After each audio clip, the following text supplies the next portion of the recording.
YAHWASHI coming to you again with this truth. I just wanted to land back off the last video I did about how you need this Apocrypha to get the full truth. Alright?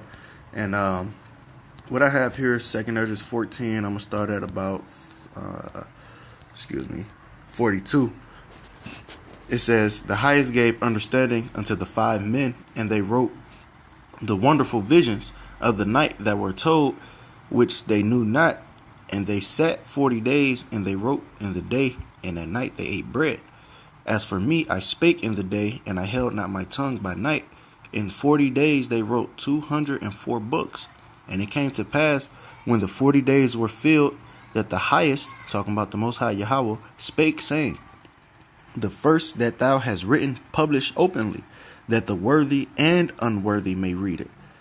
All right, and that's kind of symbolic. Now, I'm not going to sit here and say that we know 100% pinpoint that that's talking about the Apocrypha and so on and so forth, because it could be anything, you know what I'm saying? And like the scripture saying, Sirach or Ecclesiasticus 3:22, "It's not needful for thee to see that with thine eyes the things that are in secret." But I am going to say that this is symbolic for the same way how many people didn't know of the Apocrypha until now, you know what I'm saying, that we come back into these latter times after, you could say, Abba Bivens on down, as we believe he was Elijah the prophet, you know. That's what we teach, you know, and John the Baptist through the reincarnation, and he came back to restore all things. So since then, this truth has slowly but surely been coming back on the scene, and is now bigger than ever. But you know, the same way how you got people that just read the NIV, you know what I'm saying, or the NLT, the NASB, so on and so forth, but they're not getting the full truth because they don't have the Apocrypha. All right, so it says, "The first that thou hast written, publish openly, that the worthy and unworthy may read it." All right, the righteous and the unrighteous, which, you know what I'm saying, these people, all the Bible did was fall into the wrong hands, and they go and they twist it and mix it however they please to their liking. But it says, "But keep the 70 last, that thou mayest deliver them only to such as be wise among the people." And the only wise ones that we know, the true men of the Lord, you know, that's laboring in sincerity and truth, they gonna get the fact that the Apocrypha is supposed to be a part of the Bible, and that they went and took it out. These devils did. Devil means deceiver, by the way. All right.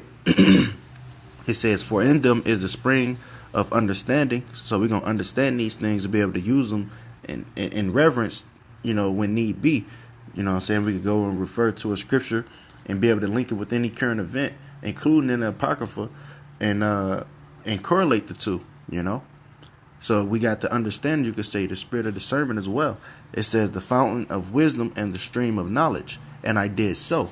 So I was ad-libbing that to the fact that they went and took, like I said, the Apocrypha out and just gave you a regular book without the 14, you could say, hidden or secret books. All right? And just saying that that was symbolic. So 2 Ezra 6:28, "As for faith, it shall flourish, corruption shall be overcome, and the truth which hath been so long without fruit shall be declared." And that's ultimately in the kingdom of heaven, you know. But we're in the process of building up that spiritual temple, that third temple, which is spiritual, which no man can destroy, as they did the first two. All right. And this truth, like I said, which has been so long without fruit, is now being declared in our lifetime. We out there declaring on the highways and the byways, and everybody gonna know him from the least unto the greatest, talking about YAHWAH, BAHASHAM, YAHWASHI in the kingdom of heaven. All right.